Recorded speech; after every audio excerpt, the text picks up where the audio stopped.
and today we are making these absolutely gorgeous meringue cookie roses. And as always, you can get the full recipe at LindsayAnnBakes.com, and if you're not already subscribed to my YouTube channel, be sure to tap that subscribe button so you're the first to see my all-new videos. These cookies are made of sweet swirls of melt-in-your-mouth crisp meringue in the shape of beautiful roses. They're totally perfect for any spring celebration. I whipped up this batch for my mom for Mother's Day. And best of all, they have no flour, no egg yolk or butter like most cookies, so they're naturally gluten-free, fat-free, and guilt-free. If you've never had meringues before, they're like a cloud of sweet, airy crunch that just dissolves in your mouth. So we start with 2 egg whites, so just separate 2 large eggs when they're cold right out of the fridge. It just makes them a little easier to separate this way. Then we just need to bring our whites to room temperature. I just like to let them sit out on the counter for about 30 minutes, and you just want to make sure there's no grease in your bowl or no yolks in your egg whites. This way we can whip them up as fluffy as possible. So while our egg whites come to room temperature, we're just going to pour half a cup of superfine caster sugar on a baking sheet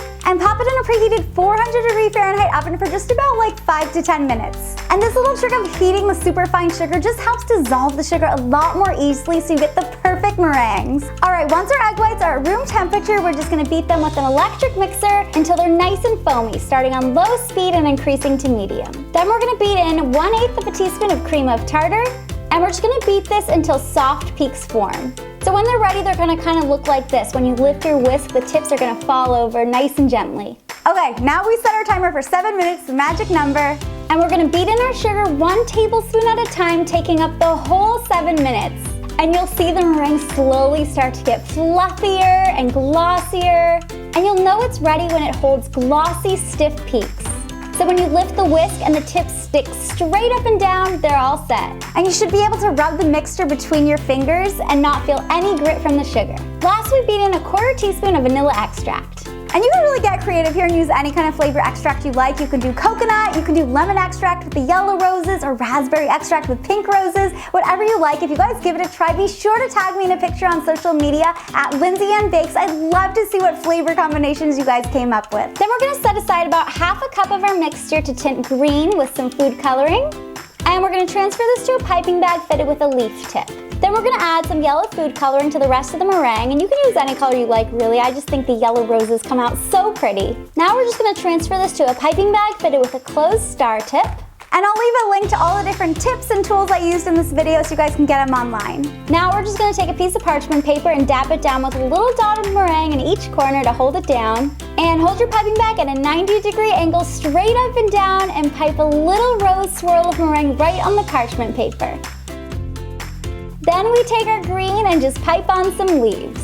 Oh, these look so gorgeous already. I can't wait to get them in the oven. Now we're just gonna bake these for about 1.5 to 2 hours at 200 degrees Fahrenheit. So it's really low and slow, and they come out perfect. So once they're done baking, we're gonna turn the heat off, but we're gonna leave the meringues in the oven to let them finish drying for a few more hours. I usually just let them hang out in there overnight, and then in the morning they're all ready. And you'll know your meringues are done when they're pale and crisp and they easily peel right off the parchment. You guys, look how pretty these turned out. My mom is totally gonna love these. Okay, let's break one open. Oh, look how crisp and light and airy these are. They literally melt in your mouth.